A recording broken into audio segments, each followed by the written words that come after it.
Доброго вечера, мы из Украины. Я рада приветствовать зрителей моего канала и сообщить, что сегодня у нас вновь интереснейшая программа, с моей точки зрения. Во всяком случае, она очень злободневная, и я думаю, что мало где вы смогли бы еще подчеркнуть эту информацию. Во-первых, хочу поприветствовать вас, Аслан.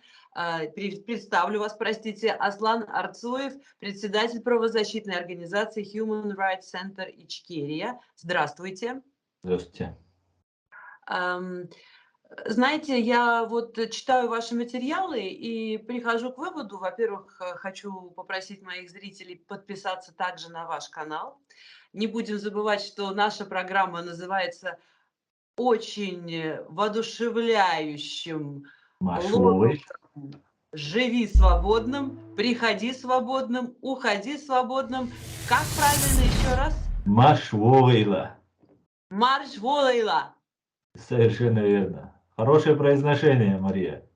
Я стараюсь, но думаю, что смогу лучше со временем.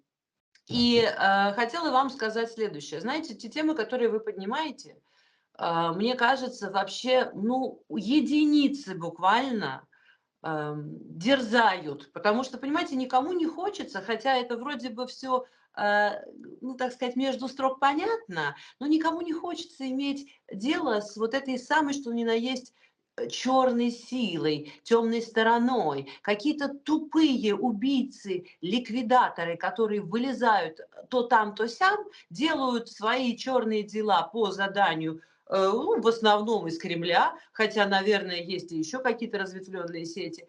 И в конце концов получается, что поскольку это недостаточно все освещается, недостаточно видно, кто, что и как, то получается, что они, к сожалению, вот эти все убийцы, остаются в такой тени и пользуются этим полусветом для того, чтобы, знаете, их было не так видно, не так заметно. И они продолжают выполнять эти преступные кровавые поручения. А вы, получается, один из тех единиц, просто немногих, кто говорит на эти сложнейшие темы, кто говорит не просто, а еще и пофамильно называя этих преступников и убийц, ликвидаторов, по сути.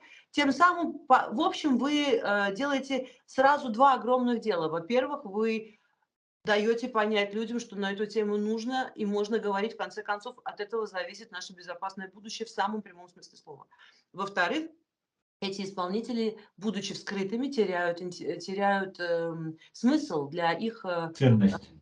ценность для их работодателей. Поэтому я бы очень хотела, чтобы я вот сейчас буду вас внимательно слушать, потому что я просто, так сказать, ну, позволила себе длинную преамбулу, чтобы наши зрители поняли, что я буду говорить, или вы будете говорить, а я буду вас слушать, о том диффузном терроризме, который сейчас поднимается новой волной. Конечно, во многом он основан на антисемитизме, но и не только. И это все грозит захлестнуть вот такими очагами нестабильности просто, ну, вот на сегодняшний день как минимум Европу. И думаю, надо об этом говорить вслух. Да, совершенно верно. Вам слово. Да, спасибо большое, Мария. И мне важно донести до людей вот эту информацию, потому что, знаете, над нами, над нашим народом совершен геноцид, Мария. И, вот, ну, говорят, турки совершили геноцид над армянами, но они их оставили, и пускай зализывают раны. Над евреями совершили страшный геноцид. Очень много евреев тогда убили, миллионы людей. И тогда не было цели у немцев, у нацистов, из евреев сделать инструмент. Россия же, которая не могла так же откровенно всех уничтожить чеченцев, так как Запад, Америка, Англия мешали ей в этом, играла, как обычно, в двуличие и изображала то, что Чечня это в Чечне происходит не русско-чеченская война, а такой гражданский конфликт, и сделали ставку там на каких-то людей, чеченцев, которые полностью подчиняются России и являются коллаборантами. И стала нас дальше использовать как инструмент. Она не дала нам время зализывать раны, она не сказала, давайте лет через 50 накопите сил и еще раз сразимся. Она начала нас продолжать уничтожать, дискриминировать полностью. по всему миру, создавая о нас плохой образ. И нашими руками, раньше это были палестинские террористы, там Красный Октябрь, другие, третьи, а сейчас этими террористами, этим инструментом фактически становится чеченский народ. Иногда, конечно же, совершается, и даже чаще, не чеченцами, но всегда где-то там пытаются российские журналисты, как, например, журналист из Евроньюз по-русски Поздняков, некий Андрей Поздняков. И их таких много, я их всех фиксирую, постоянно пытаюсь разобраться, кто они и что, и зачем они так делают. Потому что иногда совершает какой-нибудь кавказец террористический акт, как у нас здесь в Германии, заявляют, что это был чеченец. Если где-то там рядом в группе террористов оказался один чеченец, то это вся группа террористов чеченцы, ну и так далее, и так далее. И вот какое интересное наблюдение я могу вам сегодня рассказать. 16 октября в Брюсселе 23 года, чуть более месяца тому назад, в Бельгии, когда шел матч между шведской командой и бельгийской, была открыта стрельба и было убито 2 человека. Это произошло 16 октября. И человек, который совершил это преступление, это убийство, заявил о том, что он это сделал якобы отомстить там за мусульман, там, ну и так далее, и так далее. Предположительно, этот человек и совершил это убийство. Затем он был при попытке задержания ликвидирован, ну и на этом все закончилось. Но дело в том, он представился, что он представляет ИГИЛ, там, радикальных мусульман там, и так далее, и якобы он мстит за мусульман. Дело в том, что 16 октября 2020 года произошло такое же убийство и якобы также на религиозной почве.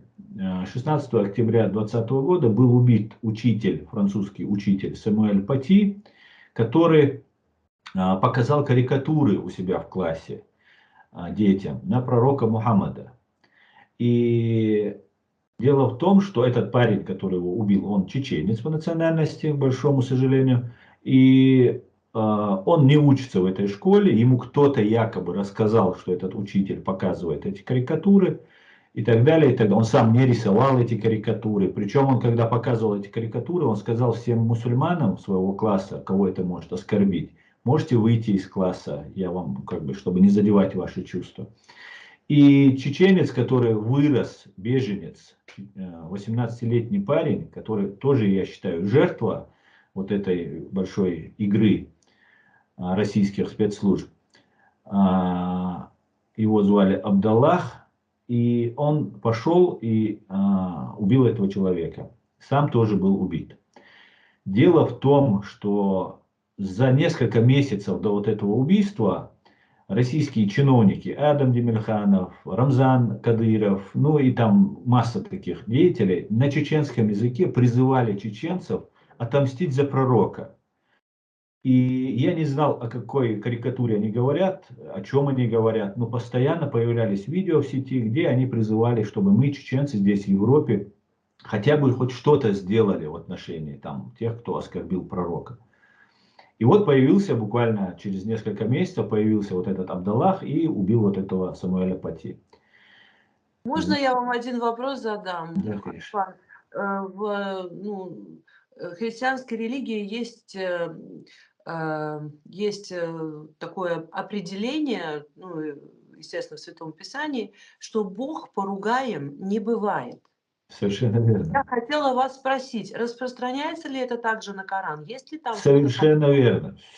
Авраамические религии, которые у нас имеются, они все, в принципе, говорят об одном и том же. Конечно же, убийство человека с той страны, которая тебя приютила, спасла тебя от геноцида, который творила Россия над твоим народом, вырастила тебя, дала тебе образование, обеспечивала тебя социальными какими-то там условиями. И после этого безоружного человека убить нельзя ни по чеченским законам, ни по мусульманским законам. В исламе, если вы оскорбляет кто-то там пророка, Бога, ислам, ни в коем случае нельзя убивать человека за это. Единственное, о чем сказал посланник Аллаха Мухаммад, Когда такое происходит, просто встань и уйди от этих людей. Больше ничего ты не имеешь права делать. В религии нет принуждения. В исламе нет принуждения. И нельзя ни в коем случае такое творить. Более того, когда я разговаривал на эту тему с человеком, который очень хорошо знает ислам, я ему сказал, почему, вот как ты считаешь, можно ли вот такие действия применять, почему они это сделали? Он сказал, а ты знаешь, что Иисус Христос, это пророк. Мы, мусульмане, считаем его таким же пророком, как Мухаммадом.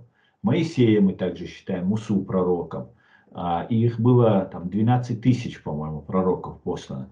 И он мне говорит, а ты знаешь, что в каждой церкви есть иконы, на которых изображены пророки. Я тебе скажу, они ничем не лучше по изображению от карикатур. И почему-то 1000 лет люди живут и не уничтожают эти. Наоборот, ислам говорит, если ты заходишь в церковь, ты должен ее охранять, если даже идет война. Нельзя посягать ни на религиозные культовые издания или на религиозных там деятелей, ну и так далее, и так далее. Конечно же, это запрещено. Это пропаганда, которая ведется среди нас, чеченцев.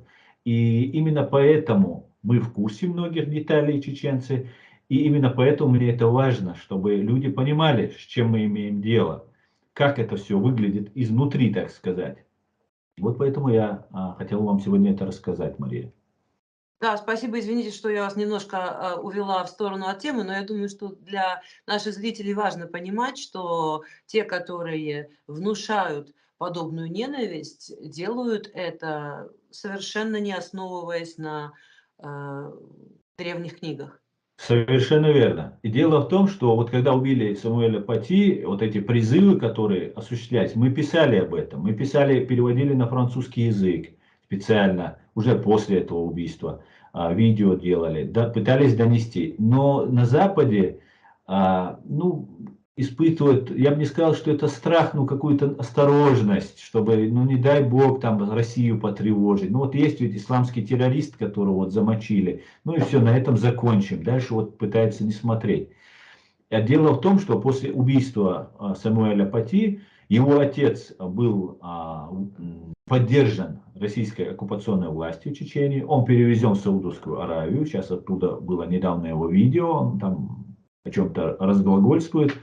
И в честь убитого вот этого Абдаллаха, парня, вот этого чеченца, была названа улица в его родном населенном пункте.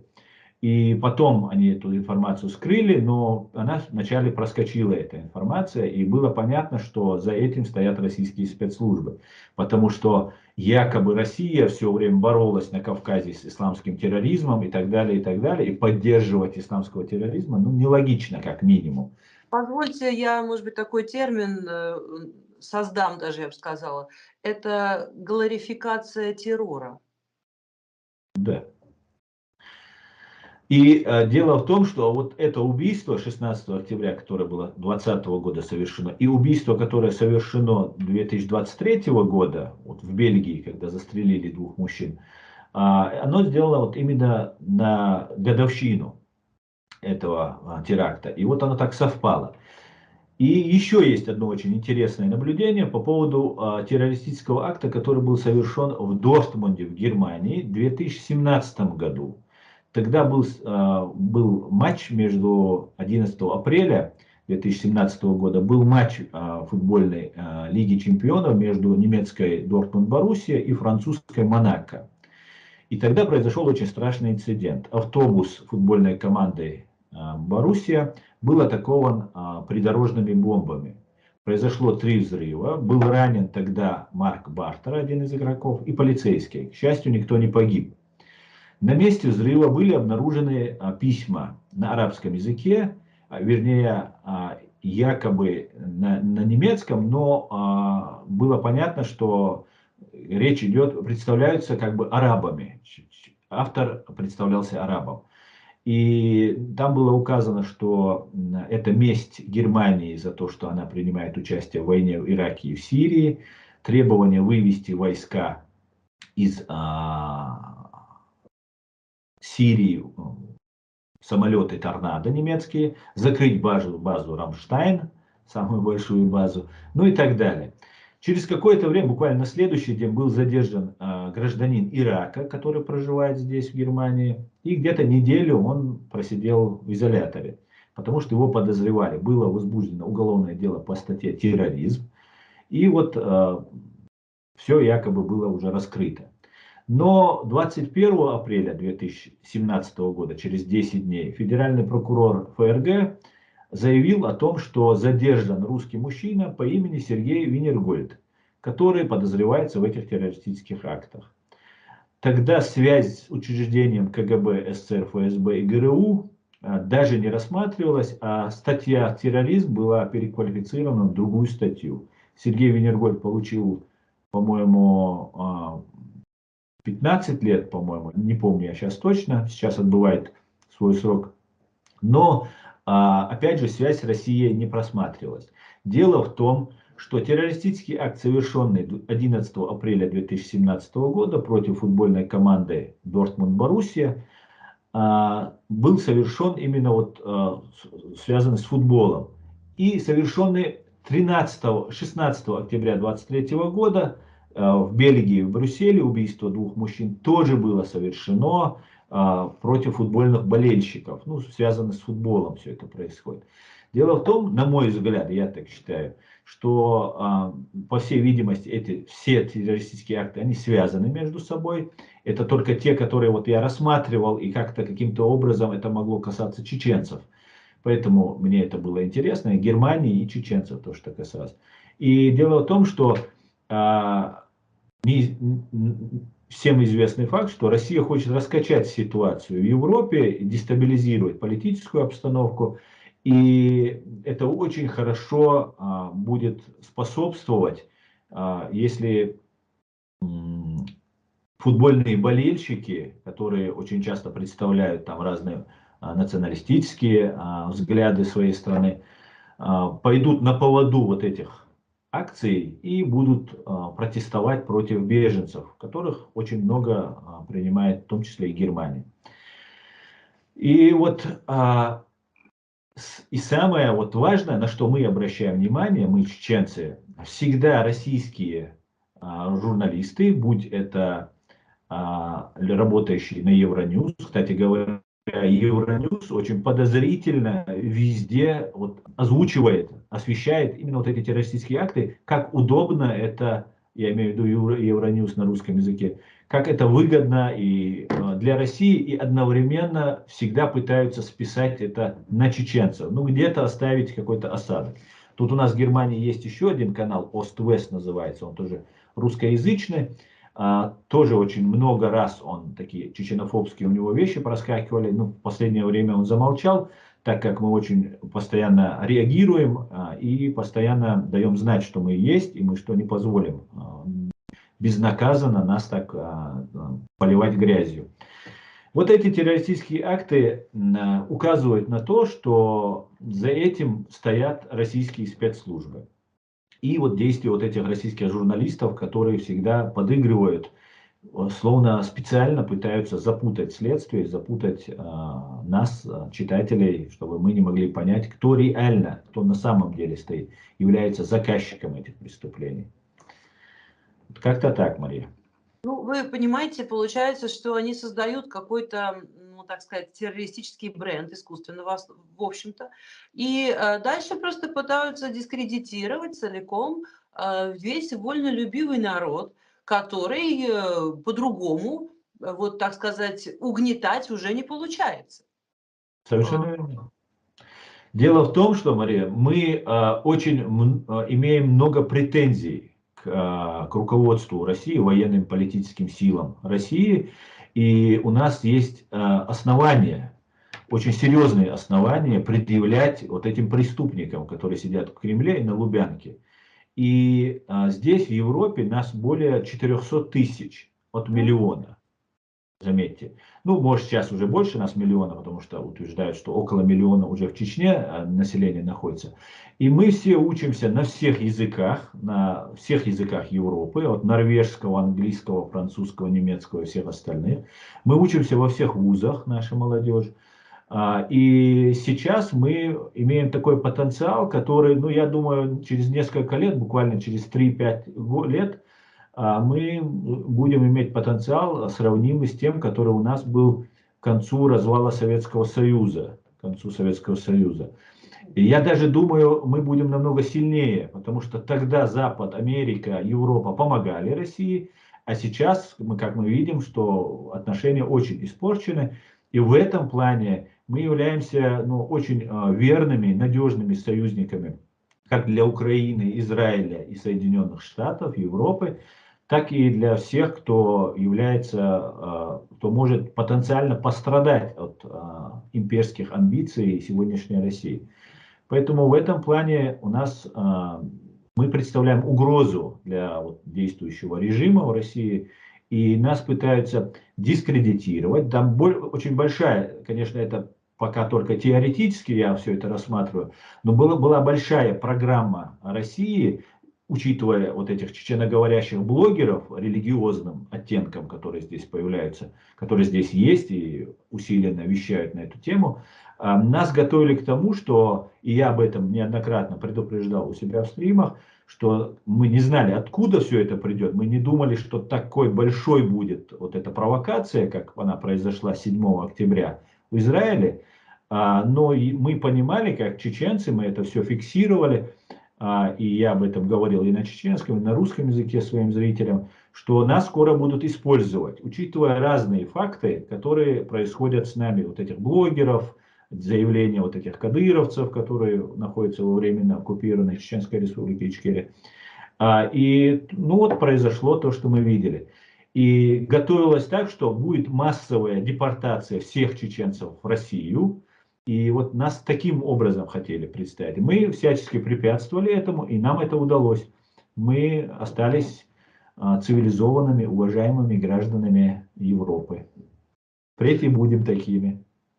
Естественно, я хотела, знаете, еще с вами обсудить то, как внутри, тем не менее, стараются, ну, может быть, даже и внедриться иной раз какие-то очень недобросовестные провокаторы и утягивают опять-таки внимание на себя, а потом, знаете, бывали какие-то истории, когда они, казалось бы, действовали оппозиционно, а потом вдруг почему-то возвращались в Чечню и опять начинали прислуживать Кадырову. Может быть, мы разберем вот такие случаи, чтобы люди понимали, что перед вами стоит очень сложная задача, потому что вам приходится, к сожалению, вот так вот фильтровать, что ли, и, ну, с какой-то, я не знаю, аптечной точностью, с лупой присматриваться ко всем вашим единомышленникам, союзникам, потому что на вас гигантская ответственность, вы не можете позволить себе,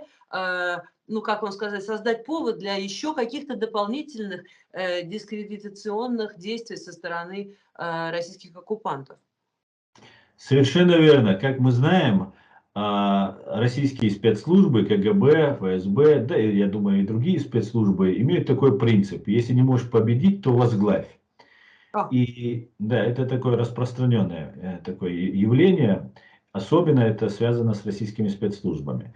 Дело в том, что наша политическая власть, которая фактически находилась в подполье, и она преследовалась, об этом не афишировалась, и говорили о чем угодно, но когда убивали, дискредитировали, знаете, у них очень много методов, Мария, наверное, вы знаете, очень разные, разносторонние такие подходы они к этой своей деятельности совершают.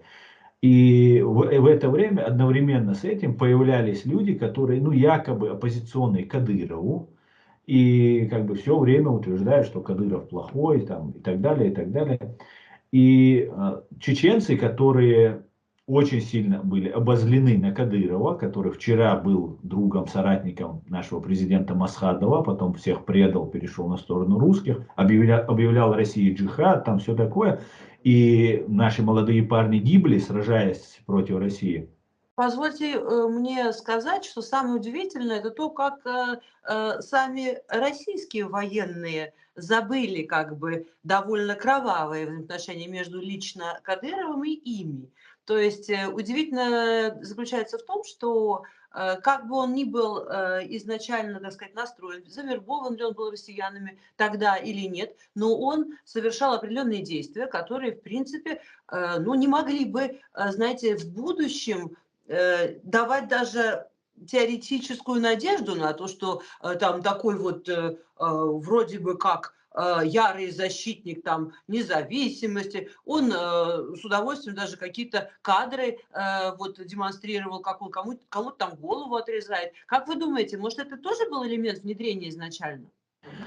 Да, совершенно верно. Я просто поправлю вас, таких кадров нет, где он отрезает голову. Рамзан Кадыров и Ахмад Кадыров не воевали, вообще не воевали. Рамзан Кадыров был со своим отцом рядом всегда, просто как помощник. И все, никакой войны против России эти люди никогда не вели. Да, Ага. они А призывали. откуда тогда распущен этот слух? Потому что, вы знаете, об этом очень много почему-то говорят. Ну, нужно было показать, что это такой ярый сторонник был Ичкерии, защитник чеченцев. Это делалось для того, чтобы другие чеченцы, которые с оружием в руках защищали нашу страну, сдавались под его ответственность, что это заслуженный вояка, что не волнуйтесь, и с ним ничего не случилось, и с вами ничего не случится и так далее. Почти все, кто тогда сдался, кто реально воевал против России, они почти все уничтожены. Так или иначе, они были ликвидированы, посажены, отстранены там, или их отправляли против чеченцев, и там они погибали в боевых столкновениях. Поэтому это такая тоже была утка запущенная российскими спецслужбами. И сейчас вот ситуация разворачивается так, что когда реально законная, народом избранная демократическим путем власть в лице президиума правительства Чеченской Республики Ичкерия, Алла Дудаева, Ахьят Идигов, там другие у нас есть люди, которые входят в наш президиум, когда они фактически находились в таком подпольном положении, полуподпольном положении, при всем при том, что все время деятельность Аяда Идигова, Аллы Дудаева не прекращалась, они все время вели работу, но они всячески замалчивались, пытались их дискредитировать, и люди, которые связаны с Россией, начали параллельно создавать такие очаги сопротивления, информационного сопротивления российским оккупантам, но переходили они на личности, лично на Кадырова. Речь заходила о Кадырове. И чеченцы, которые, вот я начал вам рассказывать, были очень обозлены на Кадырова, который вчера был за нас, перешел за русских, потом начал нас убивать. Им это нравилось, что вот все ругают Кадырова, все ругают Кадырова, а если он ругает Кадырова, то он честный, то он, значит, за чеченцев, там, за свободу и так далее. Но дело в том, что у Кадырова есть оппоненты, да и это может делаться специально, такой управляемый конфликт, когда вы ругаете только Кадырова. И вот многие блогеры, которые представляют вот эту религиозную часть чеченского общества, они все время ругали Кадырова. И я их говорил, почему вы говорите все время про Кадырова? Почему вы не говорите про Россию, про ФСБ, про ГРУ? Ведь они убили 300 тысяч. Кадыров, да, может, 1000 человек убил, может, 2000. Это, конечно, его не освобождает, даже если он одного убил человека. Но большее преступление совершила Россия. И Кадырова не было, когда Россия 400 лет воюет против нас. Почему все время вы говорите про Кадырова? Но потом выяснилось, что эти люди связаны с российскими спецслужбами, и таких у нас оказалось достаточно, чтобы, ну, на информационном поле, потому что все остальные, они замалчиваются, сразу же применяются санкции против их родственников в Чеченской Республике, Ичкерия, пытают, вот, что касательно моих родственников, пытают, вызывают, запугивают, угрожают, ну и так далее, и так далее. А вот у этих деятелей, которые якобы, я-то представляю демократическую часть чеченского общества, большую часть, кстати говоря, а вот эти деятели, которые якобы представляют такую религиозную, экстремистскую сторону, у них родственников не пытают, хотя создают такие фоны, якобы, что у них какие-то там проблемы. Их родственники работают на хороших должностях, там, ну и так далее, и так далее. И в этом смысле ведется такая большая работа против нас. И мы разобрались в этом во всем. У нас есть своя генеральная прокуратура, у нас есть судебные органы. И эта система сейчас потихонечку начинает с новой силой восстанавливаться. И чеченцы, и я занимаюсь просветительской деятельностью среди чеченского общества, доношу до них, кто является нашим истинным избранным нашим народом представителем, а кто является самозванцем. И вот таким образом мы потихонечку, ну, в принципе, мы уже пришли к какому-то знаменателю, и сейчас люди просто ждут, наверное, признания, международного признания нашего президиума для того, чтобы, ну, поверить, что нас не кинут.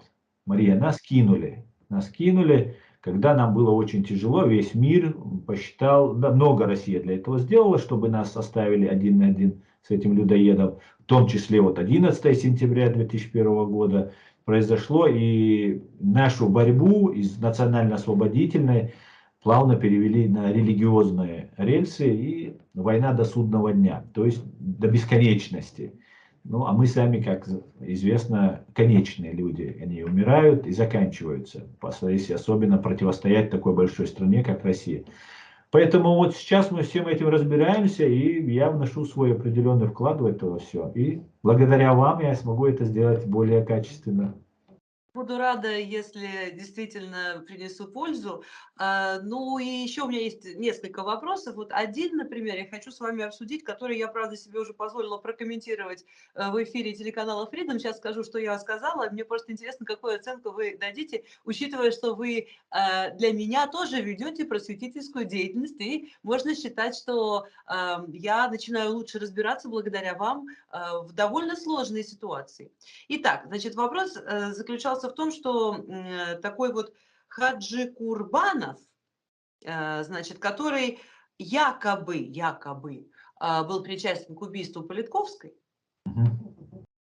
потому что, с моей точки зрения, убийство Политковской не раскрыто. Дело в том, что не привлечены к ответственности. Был ли, допустим, вот именно этот тоже одним из причастных, я даже не отрицаю. Я просто думаю, что вот действительно было бы раскрытым оно, если бы эти нитки, в конце концов, из звенья цепи привели к реальным организаторам, в том числе к Кадырову. Но вот теперь, значит, событие произошло такого характера, что его освободили, и, соответственно, он таким образом уже находится, так сказать, по другую сторону колючей проволоки, условно говоря, легализовали. Таким образом, вроде бы якобы отправив на войну. Ну да. Значит, я предположила, сделала такое предположение, что это способ именно, что его легализовать. Путин страшно любит поощрять. Вот это то, с чего мы начали. Исполнителей его так называемых деликатных кровавых поручений привела как раз в пример тот случай, когда в Дохе убили в катарской столице второго президента Ичкерии Зелимхана Яндарбиева, а там этих киллеров, естественно, арестовали. Потом Путин приложил огромные усилия для того, чтобы их высвободить, и когда уже наконец он его и встречал значит, на красной своей кровавой, я бы так сказала, дорожке, то дальше и эти, значит, киллеры, и какой-то там их водитель, они только получали какие-то награды, ордена, посты и все такое прочее. И вот я подумала, что этот случай, вот я его всю фамилию, это самое, Хаджи подсматриваю. Курбана. Да, что это тоже какой-то такой случай исполнителя, которого решили опять внедрить в игру, то есть вот вот в эту путинскую, как бы это сказать, в этот управляемый им терроризм. То есть это еще один такой, который с удовольствием бы выполнил любое кровавое его поручение. Вот хотела вас спросить, правильно ли я трактовала происходящее? Абсолютно, полностью с вами согласен, конечно же. И их много, и этот человек, вот Хаджи Курбанов, который курировал вот этих братьев, которые совершили, один из них, который совершил убийство Анны Степановны, да, этот человек вот сейчас вышел тоже, и я думаю, тогда просто мировое сообщество, американское, она же была гражданкой Америки, мне кажется, Соединенных Штатов еще была Анна Политковская, и было приковано очень сильно внимание к этому делу общественности, международной общественности. И тогда они вынужденно посадили вот этих людей, были вынуждены просто применить меры. И вот, да, он сейчас вышел. Также можно еще сравнить это с тем, как это произошло убийство Литвиненко. Помните, Луговой получил депутатский мандат, стал депутатом там и все такое. Да, конечно, Путин любит это дело, ну, своих киллеров, своих убийц. Он вокруг себя собрал, у него все убийцы вокруг. Я не знаю, как он с ними общается, как он не боится в кругу таких людей находиться.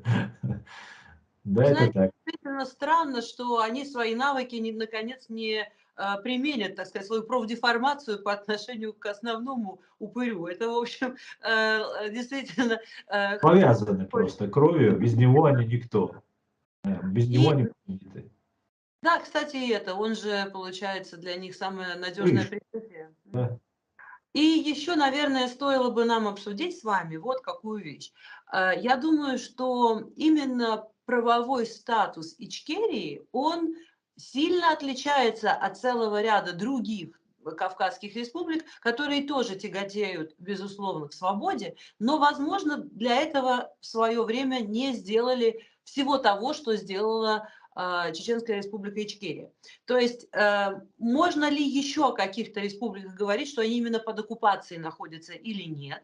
И опять-таки, возвращаясь к правовому статусу Чеченской республики Ичкерия, наверное, надо говорить о том, что у вас не только полноценные все органы, хоть и в изгнании сейчас находятся, власти, но есть и Конституция, и все правовые основания, доказывающие, что Ичкерия – это самостоятельное государство, оккупированное Россией, а даже не угнетенное, как, допустим, ряд других кавказских республик. Совершенно верно. Наше государство о своем суверенитете мы еще объявили до развала Советского Союза. Мы были приравнены решением Верховного суда автономной республики. Ну, как бы в диктатуре разделять республики на автономные и союзные было, конечно же, дискриминацией. В нормальном государстве такое быть не могло. Но тогда автономные и союзные республики в 90-м году были приравнены в правах Верховным Советом. И мы имели уже все органы власти, и все у нас имелось. Мы приняли Конституцию на 1,5 года раньше Российской Конституции. Мы приняли ее 12 марта 1992 года. Как известно, Россия приняла свою Конституцию в декабре 1993 года.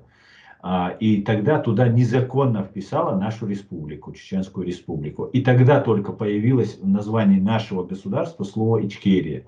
Джохар Дудаев и наш парламент быстро внесли изменения, и Чеченскую республику переименовали в Чеченскую республику Ичкерия. С тех пор, начала 94-го, это было, по-моему, в январе или феврале, было принято вот такое название. И, конечно, это было незаконно. Те же союзные республики, они посчитали, что они не настолько готовы сейчас. Многие понимали, что Россия не оставит это безнаказанно и попробует вторгнуться. Плюс агентура, которая была в соседних Кавказских республиках, КГБшная, ГРУшная агентура, она преобладала над народом. Мы, чеченцы, всегда у нас было и в советское время параллельное государство. У нас не было документации, но все у нас, как бы мы жили в таком государстве в государстве всегда. Мы соблюдали советские законы, но всегда мы соблюдали свои законы.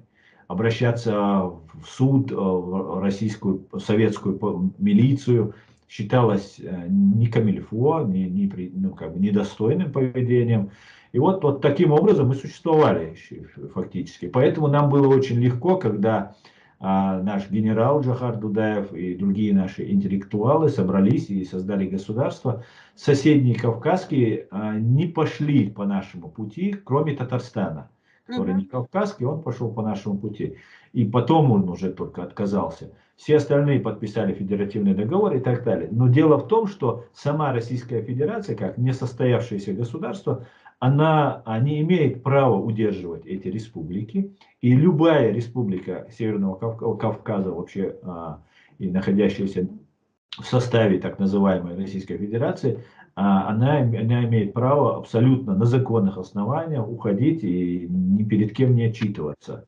Поэтому, если будет достаточная политическая воля на Западе, в первую очередь Соединенные Штаты Америки, Великобритания, если эти страны посчитают и проведут применят достаточный свой ресурс политический, то многие народы, разъяснить этим народам, что нам жить свободно и нас никто бомбить не будет. Угроза исходит от России. Нужно это понимать. Если не будет вот этой угрозы, которая вот сейчас мы видим, что она творит в Украине, если этого не будет, то народы не захотят жить под чьей-то кабалой. И у нас, у чеченцев и у грузин, еще Джохар Дудаев и Зviad Gamsahurdia строили план, и этот президиум, наш действующая, наша легитимная власть, продолжает эту линию, готовили программу «Кавказский дом» наподобие Европейского Союза, когда мы все кавказские народы будем жить в одном кавказском доме, без границ, и это будет у нас такое Кавказский Европейский Союз, такой, так сказать. И Россия, сотрудничающие с российскими спецслужбами люди, хотят... Соединенные Штаты Кавказа. А? Соединенные Штаты Кавказа. Совершенно верно, совершенно верно. Вот у нас есть такой план. И эти люди, которые еще тогда этот план готовили, к сожалению, Джохара и Зviada сейчас нет, но их соратники, они все есть, и они уже преклонного возраста люди, но они все прекрасно, есть молодое поколение, которое они взрастили. И эта идея, она жива, и понимая, что есть эта идея, наша независимая, свободных кавказцев идея, Россия пытается нам навязать какую-то Кавказскую конфедерацию, навязать нам какую-то Горскую республику. Это делается с целью перехватить инициативу и показать, смотрите, вот у нас есть такая возможность, а это где-то там фантомно, вот у нас есть. На самом деле это все симулятор, фейк, как мы говорили в прошлый раз. И у нас все имеется. Нам нужна политическая воля западных стран, которые совершили большую ошибку, тогда оставив нас один на один. И сейчас, мне кажется, некоторым немножко, может быть, стыдно признавать это все и вот пытаются вот задвинуть в долгий ящик вот эту проблему. Но без решения чеченского вопроса стабильности и процветания на Кавказе просто быть не может. Как говорится, если хотите узнать, что творится на Кавказе, посмотрите, что творится в Чечне. Чечня сейчас Северная Корея. У меня, в общем-то, два вопроса, и поскольку я планировала второй задать следующим, но вы заговорили о мировом сообществе, поэтому я вам сейчас назову оба, а вы уже на свой выбор решите, Договорились. какой первый, а какой второй. Ну, во-первых, хотела бы вас спросить, легитимен ли Третий съезд народов Кавказа, который прошел. Я знаю, что вы и сами писали на этот счет подробно, и ваши коллеги и товарищи. Это одно. А второе, скажите, пожалуйста, а какова роль Турции во всем, что происходит? То есть как-то видно последнее время, что неожиданно, ну так, антицивилизационно высказываться начал Эрдоган, Мгм. и это делает, знаете, как-то вот даже несколько, не знаю, как правильно сказать, назойливо или навязчиво почти на каждой международной своей встрече. Чем, безусловно, сеет еще большую вражду там, где, казалось бы, лучше было бы уже подумать о том, что такая искра может воспламенить большой пожар, который будет сложно останавливать. Поэтому вот хотела вас спросить, какова позиция в таком случае Турции, как бы не то чтобы народа, а именно действующей власти, то есть Эрдогана, который хочет фактически стать каким-то, ну не знаю, что ли, новым лидером какого-то, так сказать, религиозного, может быть, исламского мира. Исламского мира, да-да. И, соответственно, как видит Чеченская Республика Ичкерия себя вот в этой картине мира, насколько, насколько возможно или невозможно сотрудничество, или это вызов такой, что Ичкерия будет, наоборот, стоять на страже цивилизации. Вот этот вопрос мне очень интересен. Ну и, соответственно, вот про этот съезд, потому что, понимаете, все эти события, они, казалось бы, такие исторические, такие эпохальные, такие огромные, и они наслаиваются одно на другое настолько тесно, то есть во временном сейчас уже пространстве, если говорить, Совершенно, да. что они, их даже не успевает никто анализировать, по сути, хотя каждый из них – это целый пласт. Да, совершенно верно. На ваш первый вопрос, Мария, я бы ответил бы словами, процитировал бы слова Агьяда Идигова, нашего представителя, так как я являюсь всего лишь общественником, правозащитником, а есть у нас легальная, легитимная власть.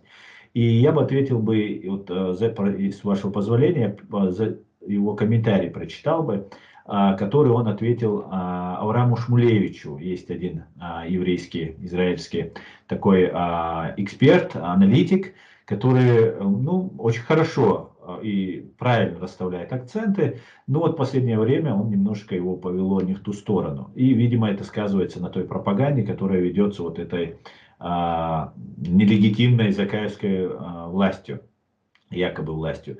И вот здесь он отвечает, Аят Идигов отвечает на, то, что, на ваш вопрос фактически. Собрание 8 ноября 2023 года о создании Закаевской конфедерации народов Кавказа. На собрании 8 ноября 2023 года в Европарламенте не было ни одного представителя чеченского государства и чеченского народа. Конфедерация народов Кавказа, сначала ее возглавлял Шанибов, затем Сасламбеков. Сейчас ее стали возглавлять такие же лидеры, и Закаев в том числе.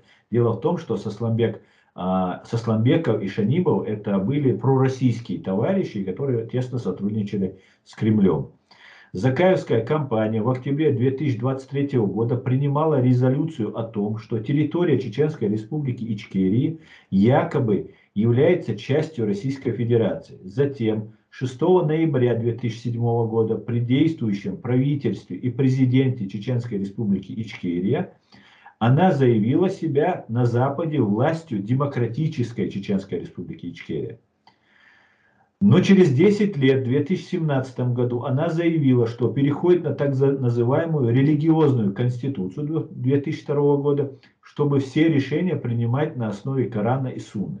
Все их действия должны всеми рассматриваться как задание от Москвы. Наша страна оккупирована Российской Федерацией, и задача наша в ее деоккупации, а не создании Конфедерации народов Кавказа.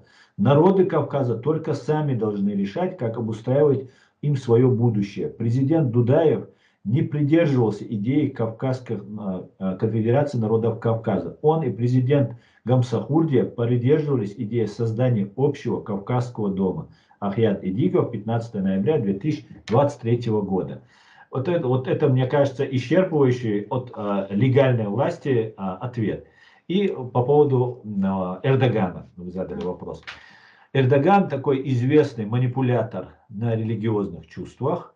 Эрдоган у нас буквально пару дней назад приезжал к нам сюда в Берлин, встречался с нашим Олафом Шольцем, с нашим канцлером.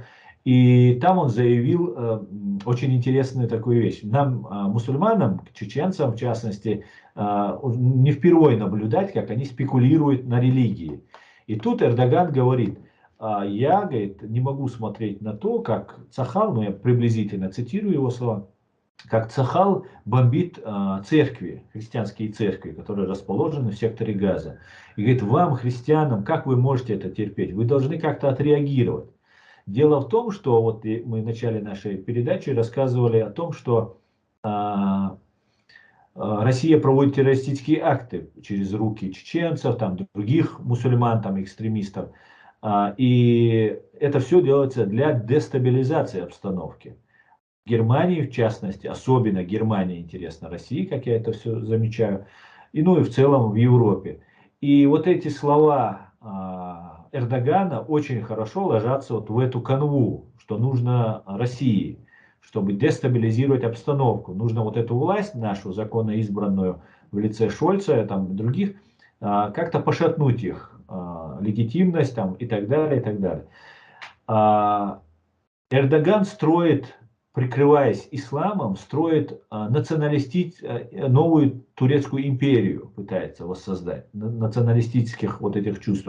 Как известно, если религия распространяется вне зависимости от национальности, то Эрдоган не должен строить там, Османскую империю за счет, манипулируя мусульманами других стран. И они строят Туран. Туран – это турецкая империя, которая по их планам распространяется на Северный Кавказ, в том числе Чеченскую республику Ичкерия. Мы и наш президиум, я думаю, и как бы мы разговаривали на эту тему, я лично категорически против всяких там туранов, и нам это абсолютно неинтересно. Мы европейская страна, и мы демократическая страна, и мы только вот 400 лет боролись одной империей, и нам не хватало сейчас вторую империю. Нет, спасибо. Мы хотим в НАТО, мы хотим Евросоюз, мы хотим быть цивилизованной, демократической страной, которой мы по факту, вот наш народ так избрал, и мы такой являлись. Ну вот война нас немножко дезориентировала, скажем так, но мы возвращаемся. Мы возвращаемся. Ну что ж, у меня вопросы закончились на сегодня. И такой очень большой объем информации, даже мне придется, наверное, 2 раза пересмотреть программу, чтобы окончательно во всем разобраться. И думаю, что и наши зрители тоже будут некоторые, во всяком случае, пересматривать не по одному разу. Очень надеюсь, что им будет это так же интересно, как и мне. А вам огромное спасибо за время, за ваш прекрасный анализ, за вашу стойкую позицию, за вашу смелость, за вашу отвагу. Это большая честь для меня, что вы приходите на мой канал. Спасибо вам большое, Мария. Спасибо за все, что вы делаете. Вы сильная женщина. Спасибо. Марша в конце? Маш Войла. Давайте будем... Подождите, это приходи. А когда мы заканчиваем? Маш Войль. Марш Войл. Кто-то даже сказал, что это звучит почти как Маша Воин. Совершенно верно, кстати. Отлично. Спасибо вам большое. Всего хорошего. До свидания. До свидания.